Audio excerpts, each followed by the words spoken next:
میں نے تو اپنی حقیقی ماں بھی گنوا دی تھی، جو کئی برسوں پہلے والدہ تسنیم کی مہربانی سے میرے سامنے وضع ہوئی، جو پوری طرح سے پاگل ہو چکی تھی اور ان قریب اپنے بچے کی جدائی اور معاشرے کے ظلم سہتے سہتے مر گئی۔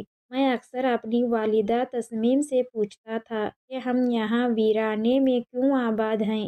آخر مجھ میں اور آپ میں اتنا فرق کیوں ہے؟ کیا ہمارے علاوہ بھی اس دنیا میں کوئی رہتا ہے؟ بلکہ میں تو لفظ باپ سے بھی پوری طرح ناواقف تھا۔ اکثر میری والدہ مجھے قبیلے کی طرف لے جایا کرتی تھی۔ وہاں کے سردار یاحیٰ کے انتقال کے بعد یشکر کو گدی مل چکی تھی، لیکن ایک بات جو میں نے ہر بار غور کی تھی وہ یہ کہ میں سب سے مختلف تھا۔ میرے پاس ہر وقت طاقت بھی نہیں تھی جو وہاں موجود ہر افراد کے پاس تھی۔ جب جب میری عمر بڑھتی تو ہمارا وہاں جانا کم سے کم تر ہوتا گیا تھا، اور اب کی بار میرا ذہن بھی حقیقت کو قبول کرنے لگا تھا۔ مجھے پتہ چل چکا تھا کہ میں انسان ہوں اور میری ماں جنات سے ہے، اور جس قبیلے سے میں تعلق رکھتا ہوں وہ بھی انسانی نظر سے اوجل ہے۔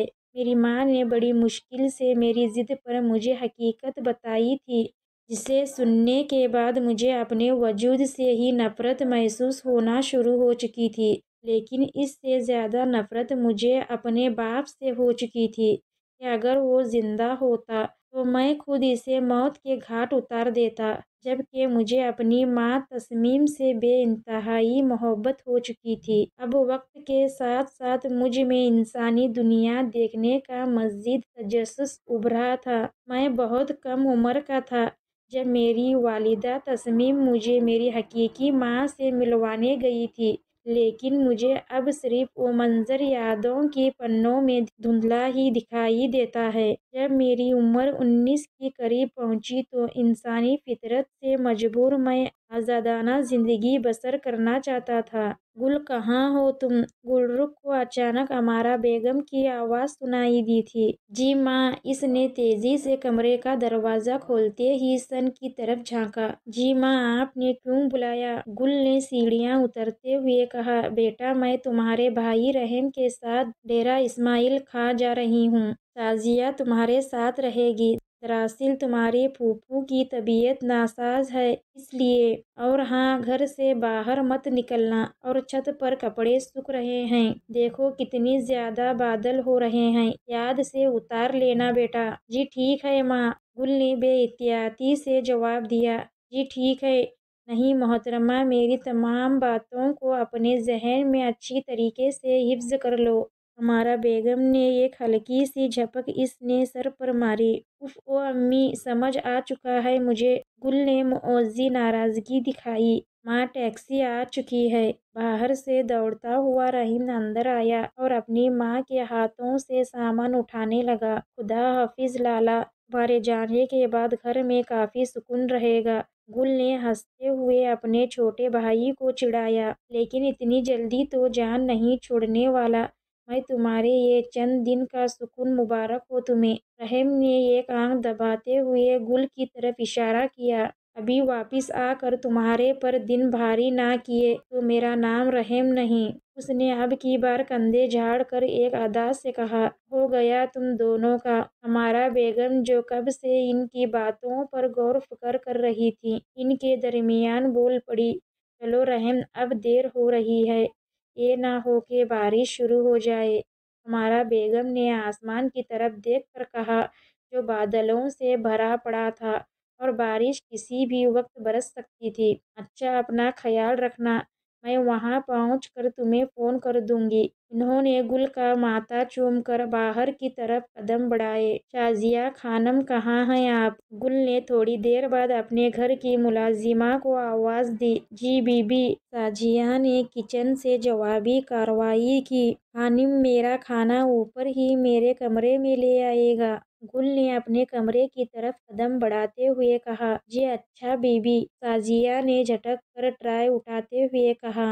وہ کب سے اس دراز کمرے کی کھڑکی کی طرف کھڑا دور دور تک پھیلی اپنی ریاست کی طرف دیکھ رہا تھا۔ وہ ریاست جسے اس نے ایک چھوٹے سے قبیلے سے ایک عظیم اور نہ ختم ہونے والی شان و شوکت میں ڈھا دیا تھا، یہ سب کچھ بس اس نے اپنے آپ کو مصروف رکھنے کے لیے کیا تھا، لیکن اسے معلوم نہیں تھا اپنی ذات سے جڑی یہ خود غرضی اس کے قبیلے کے لیے کتنی فائدہ مند ثابت ہو سکتی ہے۔ اس کے سیاہ چہرے پر اتنے برسوں سے لگاتار کی ہوئی محنت کی تھکن واضح تھی۔ چہرے پر موجود مسکراہٹ آج بھی غائب تھی، جو نہ جانے برسوں پہلے کہاں غائب ہو چکی تھی۔ اس کی زندگی کی رونق تب ہی ختم ہو چکی تھی جب اس کی جان سے پیاری ہستی اپنی آخری سانس لے رہی تھی۔ اور پھر ان لمحوں کے بعد وہ مسکرانا بھول گیا تھا۔ اپنے خود غرض محبت سے صرف دکھ اور تکلیف کے علاوہ اسے کچھ حاصل نہیں ہوا تھا۔ ایک نہ ختم ہونے والی اذیت اس کے ساتھ ساتھ تھی جو پل پل اسے ختم کر رہی تھی، بالکل ایسے ہی جیسے ایک نمک کی ڈالی پانی میں بہا بہا کر ختم ہونے کی قریب ہو۔ اس کی زندگی میں دو بہت ہی اہم کردار آئے اور چلے بھی گئے، اور سب سے تعجب کی بات یہ تھی کہ وہ دونوں کردار زندگیوں کی بازی ہار چکے تھے، ایک وفا میں اور دوسرا بے وفائی کے پچھتاوے میں۔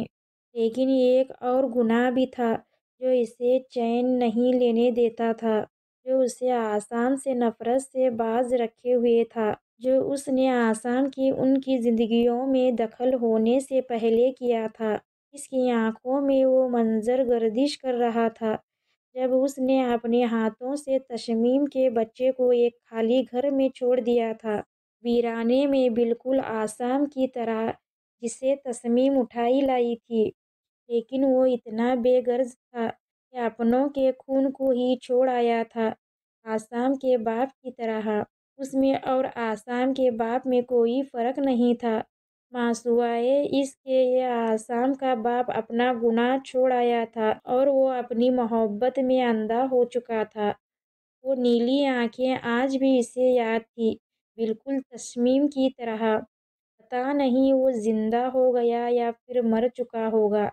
آج تک وہ اس کی تلاش میں تھا، لیکن وہ جگہ اسے بھول چکی تھی، کیونکہ تب وہ اپنی نوعمری کی دور میں تھا، اور ایسی عمر میں کسی کو بھی غور و فکر اور پرواہ نہیں ہوتی۔ اب عرصہ گزر چکا تھا، جیسے جیسے زندگیاں گزر رہی تھیں ویسے ہی جگہیں بھی بدلتی رہی تھیں، لیکن اب بھی وہ اپنی تلاش سے باز نہیں آیا تھا۔ ایک چھوٹی سی امید تھی اس کے دل میں، جس لیے وہ آج تک زندہ تھا۔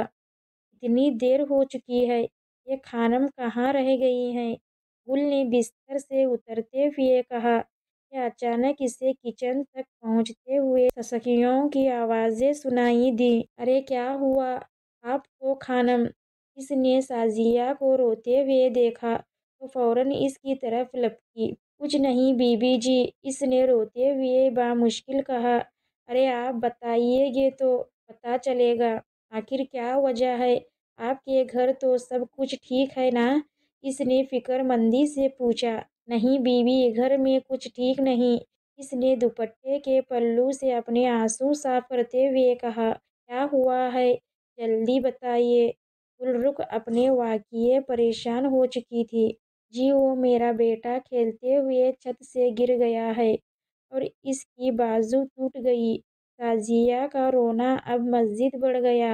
ارے تو آپ یہاں کیا کر رہی ہیں؟ جلدی وہاں پہنچیے۔ گل نے اسے حیرانگی سے دیکھا۔ لیکن آپ کو تو اکیلا نہیں چھوڑ سکتی بی بی۔ ہمارا کو کیا جواب دوں گی؟ شازیہ نے فکر سے جواب دیا۔ آپ میری چھوڑیں، ابھی فوراً گھر جائیے، میں ماں کو بول دوں گی کہ آپ گھر پر ہی ہیں۔ بلکہ رکیے، وہ یہ کہتے ہوئے سیڑھیاں چڑھتے ہوئے اپنے کمرے میں پہنچی۔ واپسی پر اس کے ہاتھ میں ایک سفید لفافہ تھا۔ یہ رقم لیں خانم، کام آئیں گے۔ گل نے وہ لفافہ شازیہ کے ہاتھ میں تھما دیا۔ لیکن بی بی جی، یہ تو بہت زیادہ ہیں، میں کیسے انہیں رکھوں؟ یہ تو آپ کا بہت بڑا احسان ہے، شازیہ رند ہوتی آواز میں کہا۔ ارے آپ میری ماں کی جگہ ہیں، شروع سے ہمیں پالا بھی ہے، بھلا کوئی ماں پر بھی احسان کرتا ہے؟ یہ کہتے اس نے ایک مسکراہٹ سمیٹی جو شازیہ کے لیے باعث سکون بنی۔ اچھا آپ جلدی کریں، گل نے اسے اس کی چادر پکڑاتے ہوئے کہا جو وہ ہمیشہ باہر جانے سے پہلے اوڑھتی تھی۔ بی بی جی دروازہ لگا کر رکھیے گا اور یہ کہ کوئی بھی آئے دروازہ نہیں کھولنا، باہر تو بالکل بھی نہیں جانا اور ارد گرد کی چھتوں پر بھی نہیں جھانکنا۔ گلرخ نے اس کے بولنے سے پہلے ہی بات مکمل کر دی۔ ہاں بالکل، شازیہ نے باہر نکلتے ہوئے منتصر کہا۔ اس کے جاتے ہی گل نے دروازہ اچھے سے لاک کیا۔ اب گھر میں وہ اکیلی تھی یا شاید کوئی اور بھی؟ چلو پہلے کھانا کھا لیا جائے۔ اس نے کچن کی طرف رخ کیا جہاں پر ایک چھوٹا سا ڈائننگ ٹیبل پڑا ہوا تھا جس کے ارد گرد گنتی کی 4 کرسیاں لگائی گئی تھی جو اس بات کی نشاندہی تھی کہ شازیہ بحیثیت ملازمہ بھی ان کے ساتھ کھانے میں شریک ہوتی تھیں۔ کھانا کھانے کے بعد ہی اسے باہر سے زور شور سے بارش کی آواز سنائی دی۔ یہ کیا بارش شروع ہو گئی؟ اس نے اپنے آپ سے سوال کیا اور پھر فوراً لائٹ رفو چکر ہوئی جو کہ بارش کے دنوں میں اپنی اوقات دکھاتی رہتی تھی۔ ارے کپڑے! ایک دم سے وہ اچھل کر کھڑی ہوئی اور چھت کی طرف جانے والی سیڑھیوں پر دوڑ لگا دی۔ بارش میں تیزی آ چکی تھی اور وہ تیزی سے کپڑے سمیٹ رہی تھی۔ کپڑوں کی وافر تعداد سمیٹتے وہ بالکل سیڑھیوں کی طرف پہنچی۔ آدھے کپڑے اس نے اپنے بازو میں سمیٹے ہوئے تھے اور باقی کچھ نیچے کی طرف لٹک رہے تھے۔ بامشکل دوسری سیڑھیوں پر قدم رکھتے ہوئے پانی کی وجہ سے اس کا پیر پھسلا اور وہ لڑکھڑاتے ہوئے کپڑوں سمیت سیڑھیوں سے گری۔ اس کی بلند چیخ پورے گھر میں سنائی دی۔ آدھی سیڑھیوں پر گرتے پڑتے ہوئے اس کا سر زور سے لوہے کی راڈ کے ساتھ ٹکرایا جو سیڑھیوں کے اندر اوپر یا نیچے جانے کے لیے مناسب کیا گیا تھا۔ کہ اچانک اسے ایسا محسوس ہوا کہ کسی مضبوط ہاتھوں نے پیچھے سے اسے جکڑ لیا اور مزید سیڑھیاں گرنے سے بچا لیا ہو۔ درد کی وجہ سے وہ حواس کھو چکی تھی۔ آخری چیز جو اس نے دیکھی وہ کسی نیلی آنکھوں والی نوجوان کو اپنے اوپر جھانکنا تھا جو مزید اس کے حواس بھٹکتا کر گیا۔ وجہ یہ نہیں تھی کہ وہ کمزور دل تھی بلکہ ایک نوجوان لڑکے کا اس کے گھر میں موجود ہونا اور وہ جب وہ اکیلی تھی۔ ایک خوف اسے ہوش سے بیگانہ کر گیا۔ اس کا وجود اب وقت کے رحم و کرم پر تھا۔ جب گل نے اپنی آنکھیں کھولیں تو خود کو اپنے کمرے میں موجود بستر پر پایا۔ ہائے اللہ! اس نے سر کو ہلکے سے دباتے ہوئے کہا جہاں اسے درد محسوس ہوا۔ اپنی آنکھوں کو کھولتے ہوئے اس نے ارد گرد کا جائزہ لیا کہ اچانک اسے وہ نیلی آنکھیں یاد آ گئیں۔ گل نے بستر سے چھلانگ لگا کر جلدی سے کمرے کا دروازہ بند کیا۔ وہ کافی ڈر چکی تھی۔ دروازے کے ساتھ کھڑی وہ زور زور سے سانس بحال کرنے میں مشغول تھی۔ اب میں کیا کروں؟ کس کو مدد کے لیے بلاؤں؟ وہ ضرور باہر ہوگا۔ پتہ نہیں وہ کون ہے اور گھر میں کیسے داخل ہوا۔ یا اللہ! اب میں کیا کروں؟ وہ کبھی کسی چیز سے نہ ڈرنے والی لڑکی آج کافی حد تک ڈر چکی تھی، وہ بھی فقط اپنی عزت کی خاطر۔ اس نے لڑکھڑاتے ہوئے اپنے قدم واپس بستر کی طرف موڑے۔ بے چینی کی وجہ سے وہ سوچ بھی نہیں پا رہی تھی۔ ماں! اچانک اس کے ذہن میں اپنی ماں کا چہرہ واضح ہوا اور اس نے بیڈ کے پاس پڑے سائیڈ ٹیبل پر پڑا اپنا فون اٹھایا۔ کانپتے ہاتھوں کے ساتھ اس نے اپنی ماں کا نمبر ڈائل کر کے کال کا بٹن پریس کیا لیکن بارش ہونے کی وجہ سے سگنل بھی اسے منہ چھڑایا۔ اب میں کیا کروں؟ اس نے غم کی کیفیت میں فون کو بیڈ پر اچھلا۔ ایسے رہ کر اس بات کا خوف ستا رہا تھا کہ اس کے علاوہ بھی گھر میں کوئی مرد موجود ہے اور وہ پتہ نہیں کس نیت سے یہاں آیا۔ شاید وہ کوئی چور ہو۔ اس کے ذہن نے اندیشہ ظاہر کیا۔ لیکن اگر وہ چور ہے تو مجھے کیوں آخر بچا کر یہاں لے آیا؟